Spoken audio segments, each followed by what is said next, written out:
Hello, welcome back to Hunter Tuned. Today I'm going over some video footage that I have from tuning an EK with a B16 turbo, and I had a lot of diagnostic stuff in the beginning of this video that I might throw a couple random clips in of me fixing the couple things, and then we put it on the dyno and I tuned it and we had a Vtec issue, and I'll show you the difference between how much power the car made without Vtec working properly. I did some diagnostics to figure out why Vtec wasn't working, and then we got Vtec working, and when you could see the power gains towards the end of the video.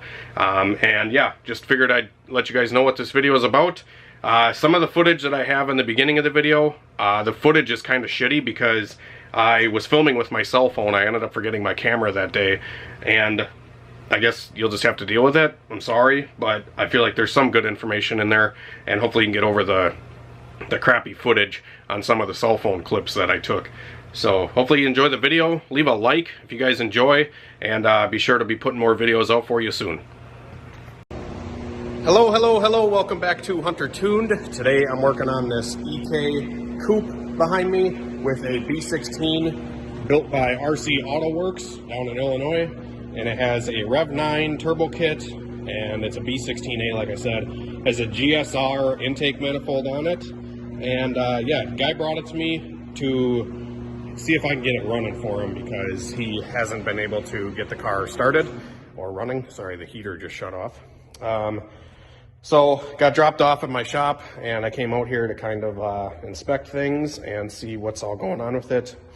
The ECU that was in the car had a base map tune in it for a stock engine with stock injectors and stuff like that.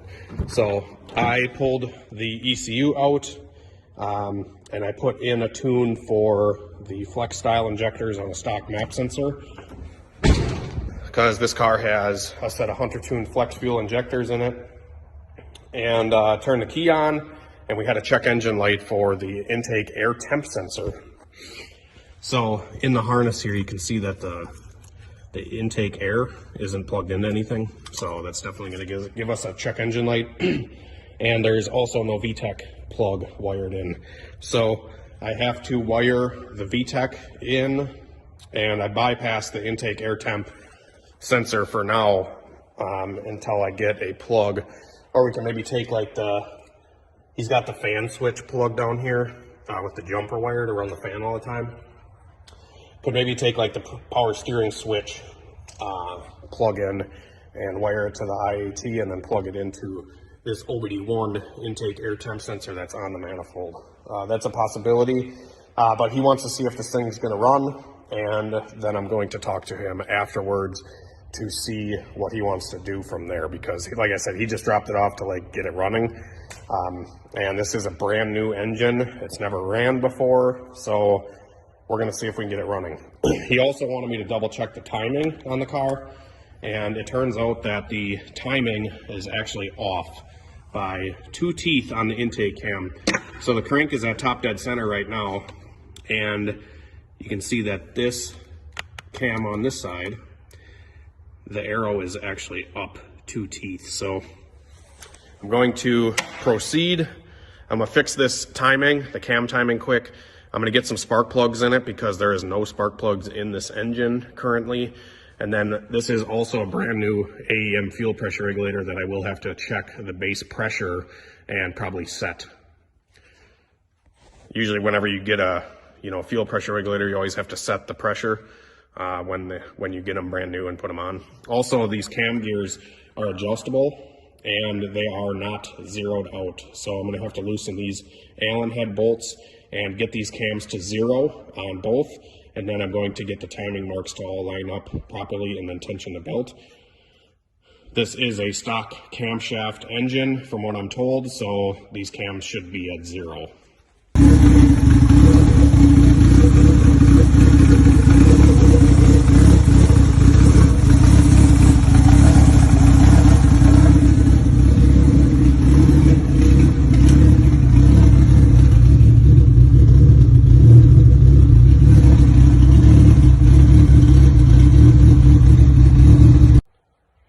Alright guys, so I just got this little EK up and running.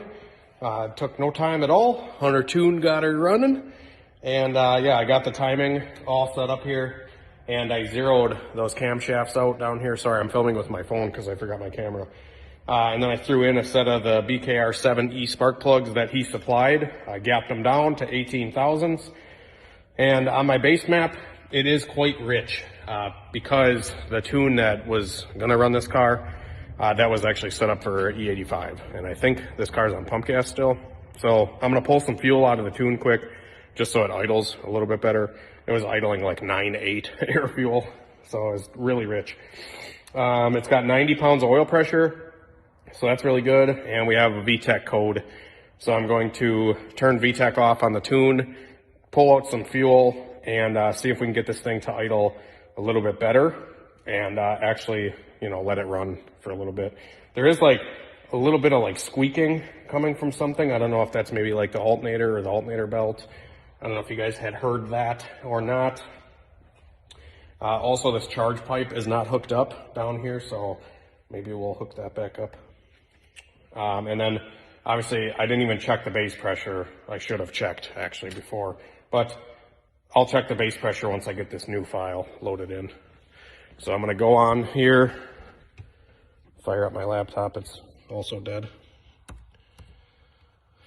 So we're gonna go into the tune that I initially had, and I'm just going to change the injector size to like a 750.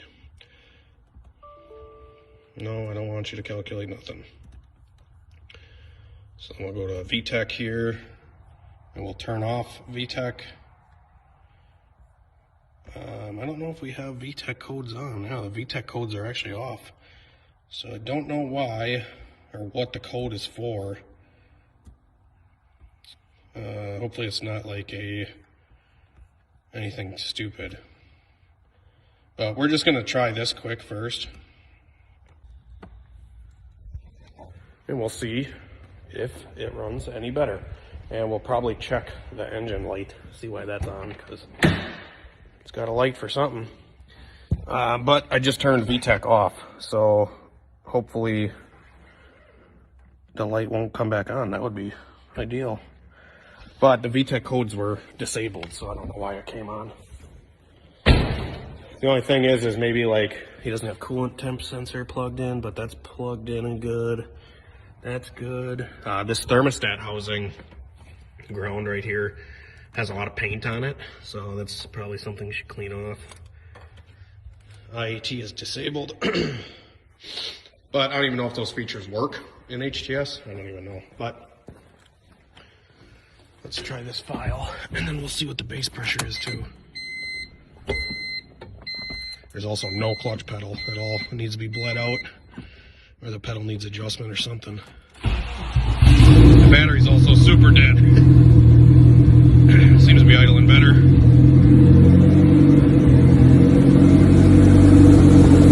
Yeah, it's squeaking. Something's squeaking. Our base pressure's at like 46, 47. So I had checked the oil when before I started it. I did not check the coolant, and this thing is bone dry. So I'm thinking that the water pump was just squealing because it was dry. There was no lubrication there. So he actually brought some water to put in. So I'm gonna fill her up. Hopefully we ain't got no coolant leaks or nothing else. And then double check the injector wiring. If that all checks out, I'm going to add in a smidge back into the tune for fuel. But like even when I tried to rev it there, it was a little stumbly, misfiring.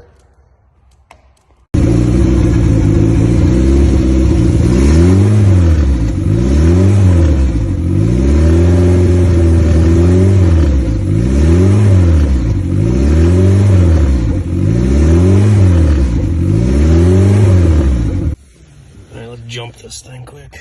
I'll let you know what it is. 14.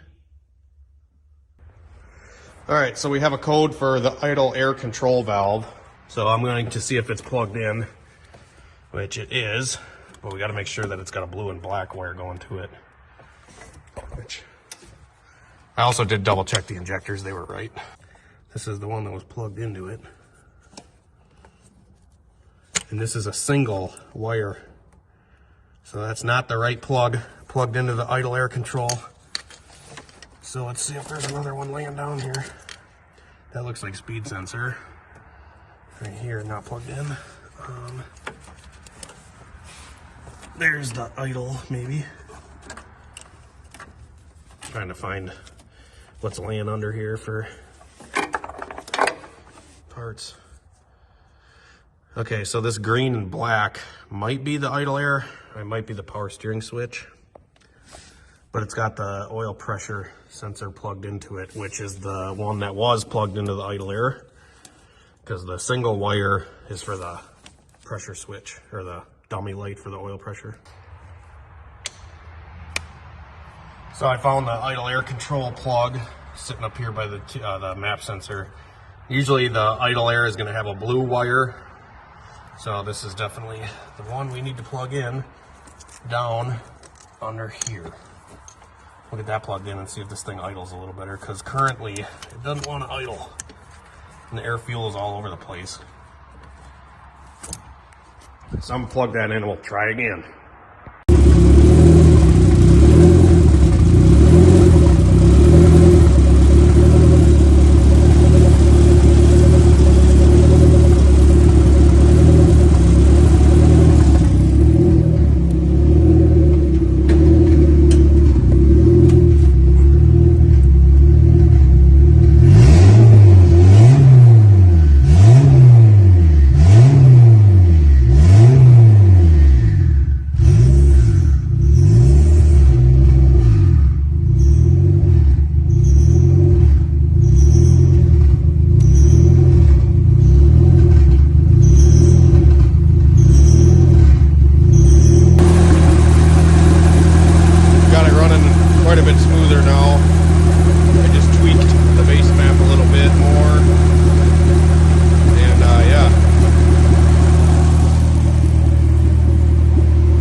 The squeal is still here, and we still have 40 pounds oil pressure down there.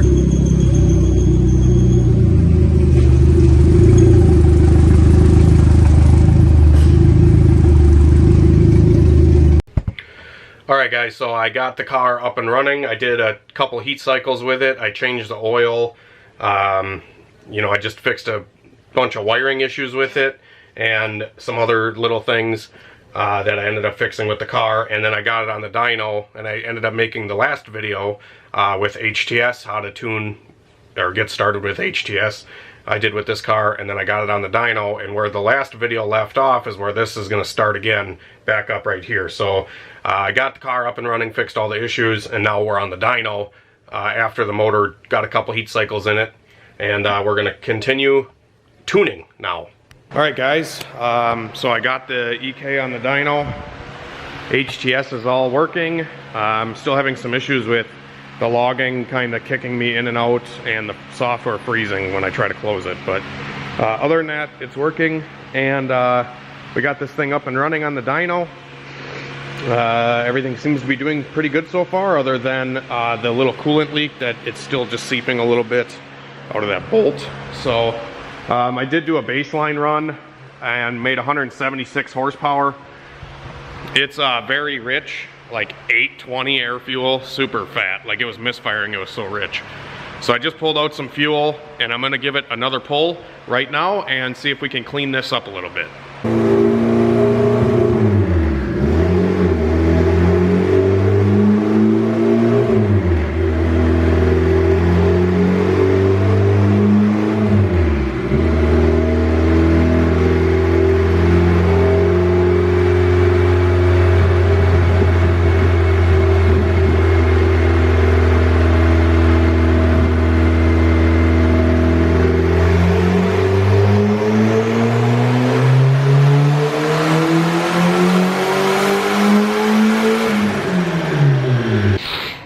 so that pull, it went from like 820 air fuel to 1020, so it's still pretty rich. I didn't really stay in it too long. And before VTEC, I'm still kind of tweaking a little bit, cruising, and it was like 1220 coming into it. On pump gas, I'd like to keep it a little bit richer than that. So, oh, I'm bleeding.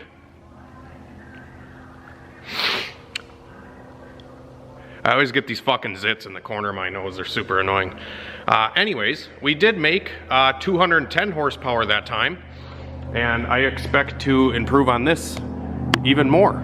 So we spun it about 7 grand, and we're not on much boost. I think like 6 pounds or something like that. But like I said, this guy literally just wants to get this running and be able to drive it. And it's doable already right now. But we're gonna optimize the tune on this boost level and call it a day. All right, so I did splash in some fuel on the low cam side and pulled out some fuel on the high cam. We are running very conservative ignition timing. Like 6 pounds of boost, I'm running 20 degrees, 22 degrees way up top. And the base timing, when I checked it, it was slightly retarded, so it's like a degree. It's like a degree back from what is on here. So whatever your base timing is, if it's not exact, like exactly 16 when you're setting it, this one's like 15, your 20 degrees on the map is really going to be 19. So we are definitely soft on ignition. So I'm going to do this one more fuel change here, and then I might give it 2 degrees of timing and see how much it responds, because it probably will respond pretty good. Yeah, so let's get to it.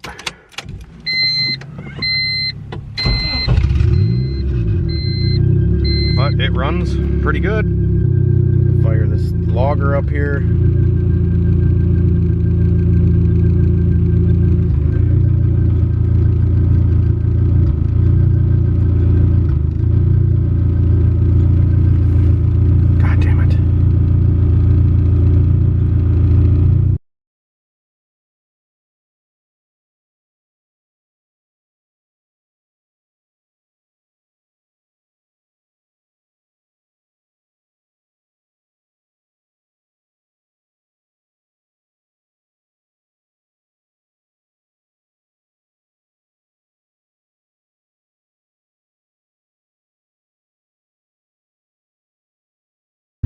Yeah, see, now my logging isn't working again. I click log, connect, nothing's responding. And the only way I can get it to log again is for me to completely close the program and then fire it back up. And then the logging works while I'm using it, and then like I walk away for a second and then it won't work again. But we should be good for a quick rip. I just like to monitor the coolant temp on this car because it's got that little leak. It's got great oil pressure down there, like 80 pounds cruising.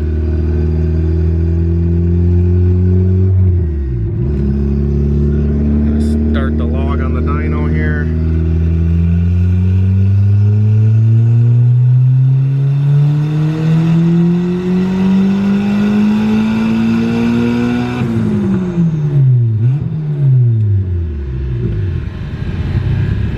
Survived 8,000 RPM. That's good. The wideband wide open didn't look bad. It's like 1090, 1080, 11.0, 1120, 11.0. It was right there.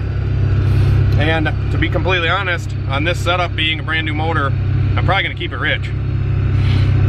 No sense in stressing it. This guy's not going for the, he's not shooting for the moon on horsepower, so just wants to get it running good, which this seems to be doing just that. We'll see what that made for power. This setup is so brand new that like all the machine oil and stuff off the manifold and the turbo, the downpipe, it's all just like smoking residue off of the machine oil and stuff burning off. It always freaks me out because fire in general just like scares me. So like wherever there's smoke, there's fire. So like anytime something's like smoking a little bit, I get freaking paranoid and I start getting like freaked out because I ran into a burning building one time and it was not fun, and fire scares the shit out of me. So that's why I always keep an extinguisher right by the dyno, just in case anything were to happen. Yeah. So let's feed this thing 2 degrees of timing. I wouldn't suspect that it shouldn't pick up like 20 or 30 horsepower from 2 degrees. We did make 7 more horsepower that run, made 217. So I'm going to feed it ignition. It does seem like the power is kind of blah, like flat, and in the car it sounds kind of flat. But nonetheless, we do have an up and running car. Another thing I probably forgot to mention is this engine is a low compression build. So it's going to take more boost to be able to make power. I personally hate low compression setups just because they are anemic and they don't really like to make power. I mean, a stock B16 on this boost level with this turbo kit should make like 240, 250, I think, pretty easily. But since the compression is probably 2 points lower than stock, you got to think it's going to take at least 2 more pounds of boost to make up for that compression loss. But then again, the low compression setups tend to keep head gaskets in easier, and they are overall more reliable just because they don't make as much jam.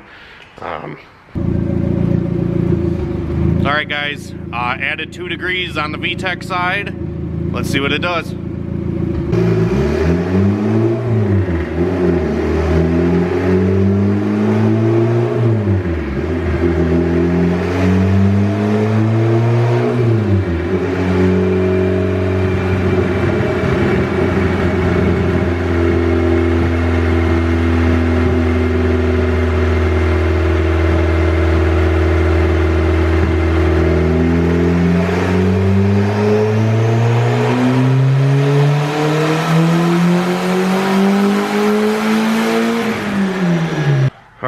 So that pole seemed okay.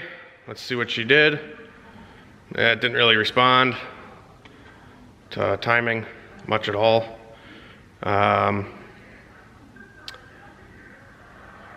It's hard to tell if Vtec's working. It might not be.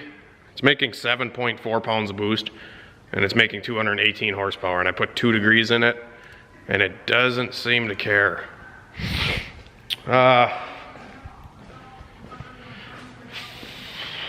I might try a pull without Vtec quick and see if it does anything different to the power curve. If it loses power, we know Vtec's working, but there might be a Vtec issue. I did wire it, but maybe it's got an issue somewhere. Alright guys, so I just hardwired the Vtec. I wired it into his harness initially, the Vtec wiring that was here, but he said that there was an issue with Vtec. I was assuming it just wasn't wired through the harness. But I ran it straight to the ECU this time, and I'm going to see if Vtec's going to work any differently, and if it does, then we should make some more power. Because I probed the multimeter from the Vtec plug to the ECU, and I wasn't getting any continuity, and the power curve is just so flat. It should be rising with Vtec more than it is. So, because I assume that this thing should be making at least like 250, for it to be only making 220, kind of tells me Vtec's not working unless this thing is like a Vitera build, and it's so low compression, but I don't know, we'll find out.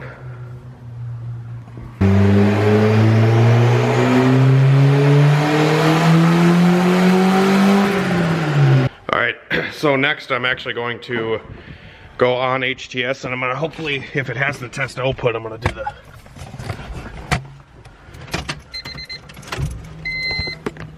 do the test output on the Vtec solenoid. Let's see here if this is going to cooperate. Nope. Okay.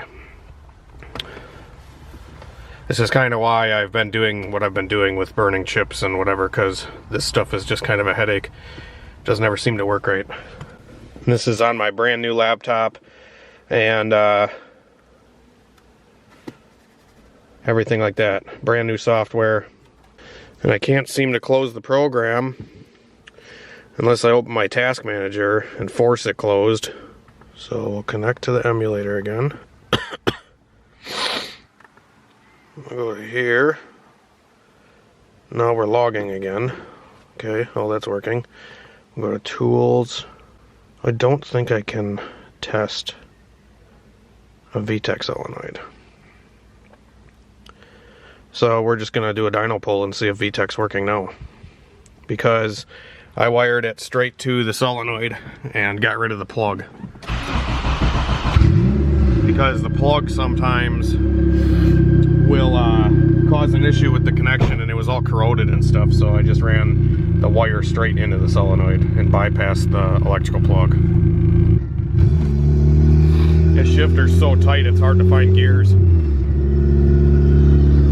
Alright, everything's working there, 180 degrees. Let her rip.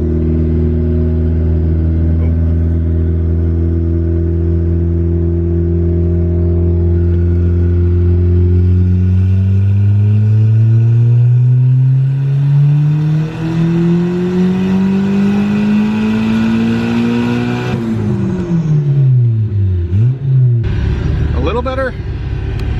It still went really rich up top, like it's not working. It's hard to say. So there might be an issue with maybe the solenoid or something in the head.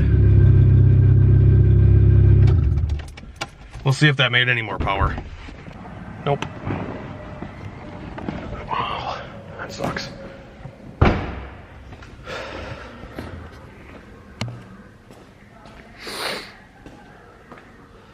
Yeah, it's just making the same exact power pretty much every run. 217, 218, and it's just going flat up here after like 6,800. I don't know why. It just seems like something's up. But maybe it's just how it is. I'll have to talk to the customer, see what he wants to do. If he wants to continue going and having me diagnose farther into this Vtec issue, or what? 220 horsepower. It should be making more, but it's just a little anemic. Oh, I also forgot to mention that this car has a GSR intake manifold. I can't even tell you if I've actually dynoed one of these setups with one of these intake manifolds. That might be why it's doing this. I should turn Vtec off for a pull. So the pull we just did, I'm gonna do the same exact pull with Vtec disabled. I'm gonna unhook the wire, see what it does, and we'll compare it. Hopefully it loses power. That's gonna tell us that, you know, maybe the intake manifold or something like that is just really shitty. Because I know the GSR intake manifold sucks.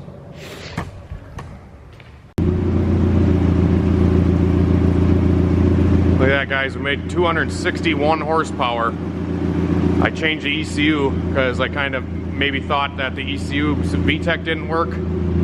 Just made 261 horsepower, no other change other than burning the same tune to a file and then burning it to a chip. I'm gonna try to do a back-to-back run here. See if it'll duplicate that same run. Because it was also cold when I did that, so I'm gonna smack it again while it's hot to make sure that it's not because the oil's colder. Because sometimes when you have a Vtec issue and the oil's cold, it'll work, and then when the oil warms up, it won't work. Well, let's see what she does.